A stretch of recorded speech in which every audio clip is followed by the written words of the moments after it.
Bom dia, gente. Voltando aqui só pra gente gravar esse bloco, que vai ser um pouquinho mais curto, porque eu queria separar ele para falar especificamente de um julgado e de 3 questões aqui da prova da OAB que eu separei para vocês, tudo bem? Então, vamos lá. Bom, essa questão aqui diz respeito àquela questão que a gente já falou nos blocos anteriores, referente às obrigações naturais. O que está escrito aqui, o que é importante que a gente revise, por isso eu acho um ponto interessante para a gente trabalhar. Essa questão, esse julgado do STJ, ele diz o seguinte: a dívida de jogo contraída em caso de bingo é inexigível, ainda que seu funcionamento tenha sido autorizado pelo Poder Judiciário. Por que isso é interessante, gente? Porque a gente consegue revisar aqui várias questões importantes. Então, a classificação dos jogos, a natureza jurídica da dívida, qual é a natureza jurídica, quais são os elementos das obrigações. Então, vamos lá. A gente sabe que as obrigações civis, elas possuem 3 elementos essenciais, que são sujeitos, objeto e vínculo jurídico. A gente também sabe que o nosso ordenamento jurídico adota a teoria dualista em relação aos elementos em relação ao vínculo jurídico. Então, a gente tem 2 elementos que estão dentro do vínculo jurídico, que são dever e responsabilidade. Bom, as obrigações que não possuem todos os elementos das obrigações civis, elas são chamadas de obrigações imperfeitas. E as obrigações civis, que são essas que reúnem todos os elementos, são chamadas de obrigações perfeitas. Bom, em relação às obrigações imperfeitas, nós já vimos também em blocos anteriores que elas podem ser morais ou naturais. As obrigações morais são aquelas que não têm qualquer relação com os elementos das obrigações civis. Elas podem ter alguns objetos que se relacionam, alguns elementos que se relacionam, mas não necessariamente. Por exemplo, a obrigação de pagar o dízimo, que é uma obrigação baseada num dever religioso, numa crença religiosa. Agora, as obrigações naturais, elas são obrigações que têm sim uma série de correlações com as obrigações civis, exceto dos elementos do vínculo jurídico, que é a exigibilidade, também chamada de responsabilidade, também chamada de Haftung, lá para a doutrina alemã, que deu origem a essa teoria dualista adotada pelo nosso código. Então, o que é super importante que a gente entenda aqui? Todos os jogos, eles são obrigações naturais? Não. Não são todos os jogos que são obrigações naturais. Por quê, gente? Porque no nosso ordenamento jurídico, a gente tem 3 tipos de jogos diferentes. Os jogos lícitos, tolerados e os ilícitos. Os jogos lícitos são aqueles que são regulamentados. E eles são, inclusive, fomentados pela própria legislação, pelo próprio ordenamento jurídico, como, por exemplo, a loteria, como, por exemplo, corrida de cavalo, como, por exemplo, alguns outros jogos, por exemplo, aquelas raspadinhas, esses jogos que são vendidos nas próprias casas lotéricas. Bom, esses jogos, eles são lícitos e eles são fomentados pelo nosso ordenamento jurídico porque o legislador atribuiu para eles fins específicos. Então, por exemplo, a loteria, ela tem, sei lá, quantos por cento lá da arrecadação dela vinculado à educação, tantos por cento vinculado à saúde. Então, são formas alternativas do Estado arrecadar dinheiro. Agora, a gente tem também os jogos tolerados e os jogos ilícitos. Agora, uma observação, antes da gente prosseguir para os tolerados e ilícitos. Os jogos lícitos, obviamente, eles têm que ser obrigações civis, porque senão a gente criaria uma incongruência no nosso sistema normativo, né? Como que a gente tem legislação apoiando a existência daquele tipo de jogo, mas imagine que você ganhe na loteria, você não poderia cobrar porque seria uma obrigação natural, então não teria exigibilidade. Isso não é possível, tudo bem? Então, jogos lícitos são obrigações civis, possuem lá todos os elementos das obrigações civis sem problema nenhum. Mas temos também os jogos tolerados e os jogos ilícitos. Então, vamos lá. Os jogos tolerados e os jogos ilícitos, eles não têm mais esse cuidado da lei, olhando ali e protegendo a existência deles. O que a gente tem nos jogos tolerados ou nos jogos ilícitos é, na verdade, uma abstenção do Estado em relação aos tolerados e uma proibição em relação aos ilícitos. tanto os jogos tolerados quanto os jogos ilícitos, eles são, na verdade, obrigações naturais. Bom, agora, mais uma observação. Como que eu diferencio os jogos tolerados dos ilícitos? Basicamente pelo artigo 50 da Lei de Contravenções Penais. O que diz o artigo 50 da Lei de Contravenções Penais? Ele proíbe os jogos de azar.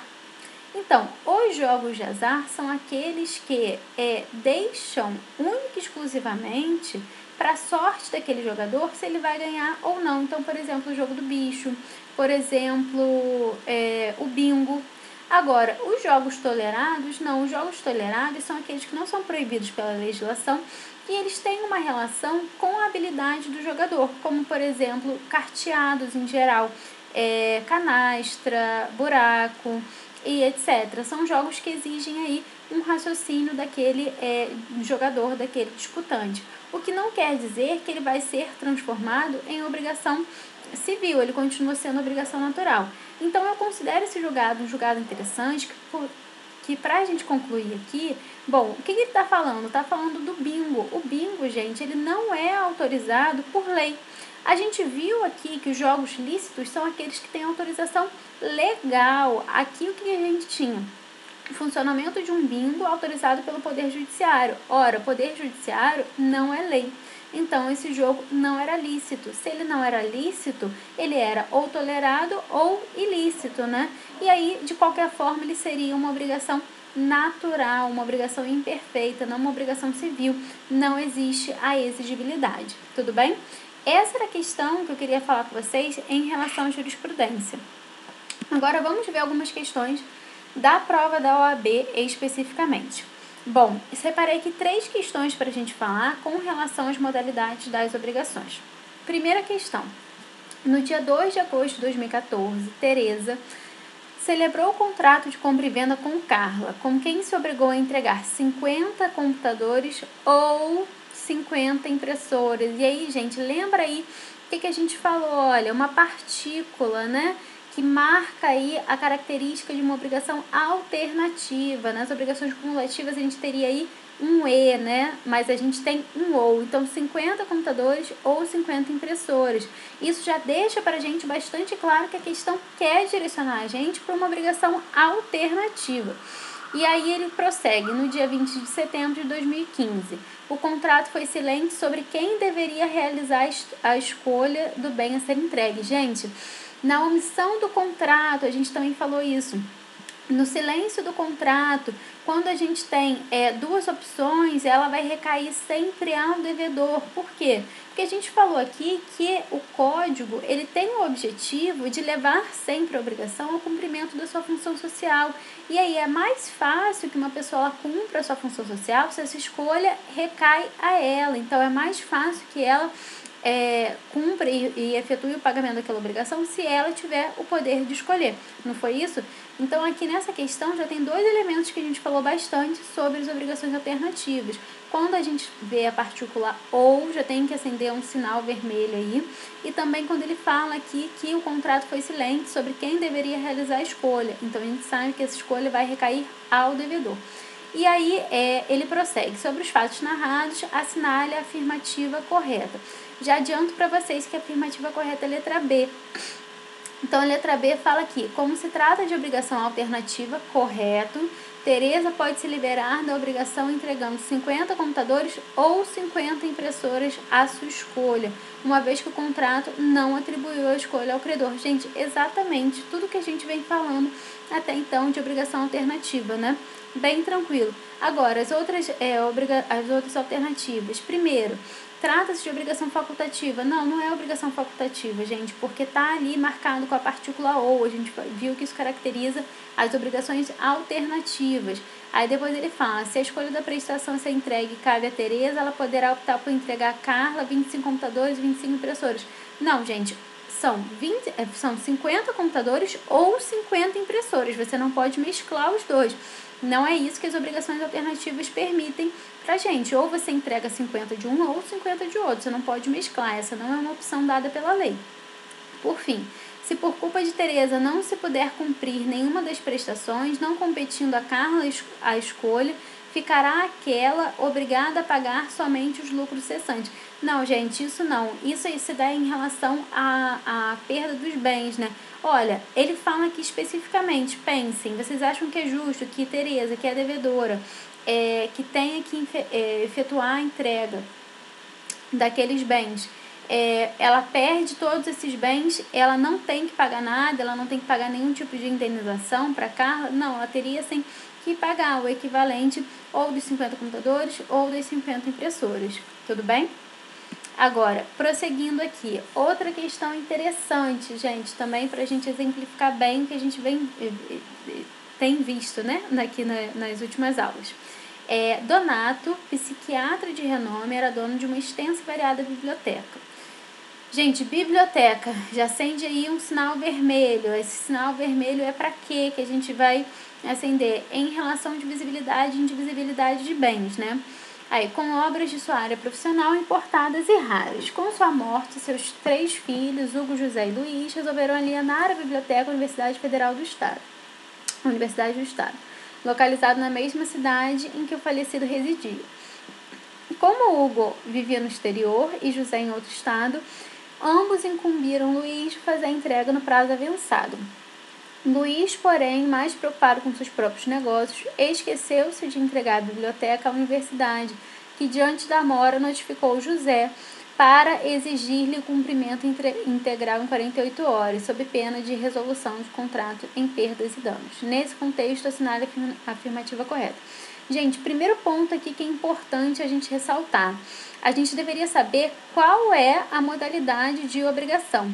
Aqui estamos falando de uma obrigação indivisível, ok? A gente não poderia falar de obrigação solidária, porque a questão, hora nenhuma, fala que isso é uma obrigação solidária.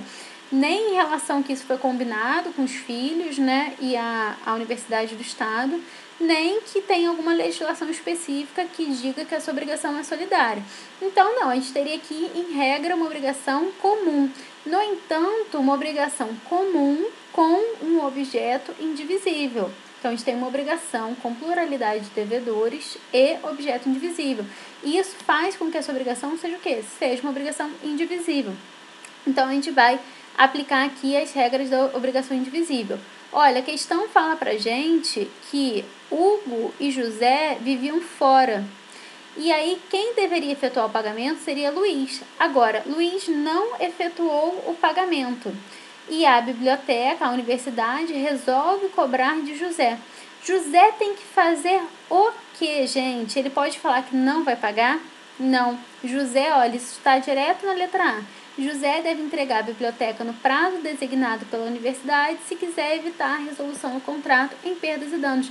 Claro, gente, porque olha só, a gente tem aqui uma obrigação indivisível. A biblioteca inteira tem que ser entregue. Então, ou Hugo, ou José, ou Luiz poderiam entregar essa biblioteca. Agora, para a universidade, qualquer um deles é responsável pela integralidade. Eles não sabem o que foi combinado internamente. Então, se José ele consta ali também como um dos devedores daquela obrigação, ele tem sim a obrigação de entregar a integralidade, uma vez que essa obrigação não é uma obrigação indivisível, tudo bem? Agora, lendo aqui as outras alternativas para a gente resolver. Não tendo sido ajustada a solidariedade, José não está obrigado a entregar todos os livros, respondendo apenas pela sua cota parte. Não, gente, porque a obrigação de entregar a biblioteca como um todo é um bem indivisível. Isso seria diferente se a gente estivesse falando de bem divisível. Aí tudo bem, cada um entregaria a sua cota parte lá pelo rateio, né? Mas não é o caso. Como Luiz foi incumbido da entrega, a universidade não poderia ter notificado José, mas deveria ter interpelado o juiz. Não, gente, de forma alguma, né? Como a gente falou aqui, olha, Hugo, José e Luiz, eles são devedores de uma obrigação indivisível. Então, qualquer um deles pode ser chamado para entregar ali a totalidade, cumprir a integralidade da obrigação, já que ela não pode ser fracionada no seu cumprimento. Tratando-se de 3 devedores, a universidade não poderia exigir de um só o pagamento, logo deveria ter notificado simultaneamente os 3 irmãos. Não, mais uma vez, a gente está falando aqui de uma obrigação indivisível. Então, De qualquer forma, gente, não tem como os três efetuarem cada um a sua cota à parte. Então, a universidade tem sim direito de exigir de apenas um deles o pagamento dessa obrigação, já que se trata de uma obrigação indivisível. Prosseguindo, acerca das obrigações de dar, fazer e não fazer, assinale a opção correta. A opção correta aqui, gente, é a letra D. E aí a gente tem aqui uma questão bem rápida, né? Ela vai direto ao ponto. Tratando-se de obrigação de entrega de coisa certa, a obrigação será extinta caso a coisa se perca sem culpa do devedor, antes da tradição ou mediante condição suspensiva. Sim, gente, essa é a regra máxima de um dos brocardos romanos, que a gente falou, tem que saber alguns. Esse é o res perit domino. Aqui a coisa perece para o dono. Então, se eu tenho a obrigação de entregar uma coisa certa, por exemplo, eu tenho a obrigação de entregar um carro específico. Esse carro eu estou guardando lá na minha garagem até que chegue o dia da entrega, que eu entregue lá para o meu vizinho. Vamos supor que combinou de comprar esse carro e a entrega ficou pactuada para o dia 10 de maio. Estou esperando chegar o dia 10 de maio, ocorre uma enchente, uma coisa completamente inesperada, não tem culpa, não tem relação nenhuma com esse evento e esse carro se perde. Bom, o que diz essa questão?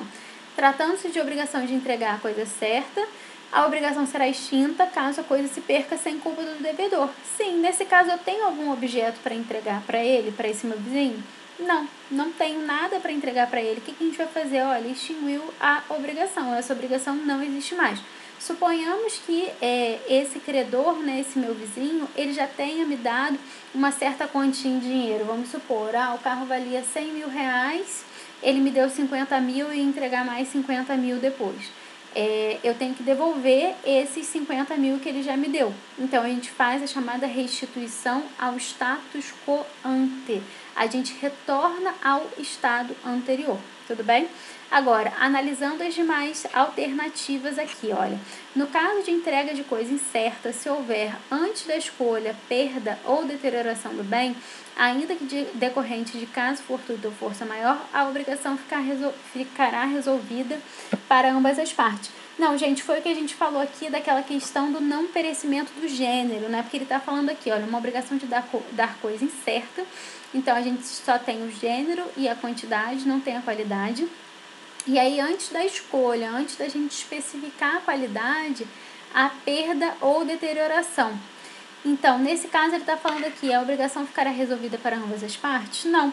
Como a gente ainda não tinha um objeto determinado, a gente pode muito bem fazer com que aquele devedor ele entregue um outro objeto, sem problema nenhum. É aquela questão que eu falei com vocês, olha, às vezes essa ideia de que o gênero nunca perece leva a gente a raciocínios um pouco injustos, porque a gente pode ter, sim, um gênero muito específico que ele pode vir a perecer. Ou então o gênero realmente não pereceu, mas a espécie específica mesmo, aquela coisa pontual que eu queria, ela não existe mais. Então o cumprimento dessa obrigação nem chegaria a atingir a sua função social, tudo bem? Bom, de qualquer forma, esse é o entendimento do código, pelo menos por enquanto, a gente ainda não tem aquela reforma. Prosseguindo, em caso de obrigação facultativa, o perecimento da coisa devida não implica a liberação do devedor do vínculo obrigacional, podendo-se exigir dele a realização da obrigação devida. Não, gente, não é isso, a gente falou sobre isso já também nas aulas anteriores. Na obrigação facultativa, você tem uma obrigação simples com uma faculdade do devedor dele se exonerar efetuando a entrega de um outro objeto. Agora, se esse objeto principal, que é o único objeto, né, já que é uma obrigação simples, ele se perde, de forma alguma a gente pode exigir que o devedor entregue algo que não ficou pactuado, não ficou combinado, hora nenhuma, é uma faculdade para o devedor. Por fim, é divisível a obrigação de prestação de coisa indeterminada. Olha, gente, a obrigação de prestação de coisa indeterminada, a doutrina diz que a gente não tem como definir se ela é divisível ou indivisível. A gente só vai saber isso após a concentração, que é o nome técnico que a gente dá para a escolha da coisa, para a determinação daquela coisa. Até que essa coisa seja concentrada, até que essa coisa seja escolhida, ela pode ser uma coisa divisível ou indivisível. Então, a gente não tem como afirmar que ela vai ser divisível ou indivisível antes disso, tudo bem? Bom, gente, Era isso que eu queria falar com vocês aqui em relação a essas questões, a essa jurisprudência. E a gente volta depois no próximo bloco falando um pouco mais de transmissão das obrigações, adimplemento, inadimplemento e outros pontos que eu considero importantes, tudo bem? Não deixem de seguir o curso PED lá no Instagram e de se inscrever aqui no canal do YouTube, tudo bem? Muito obrigada!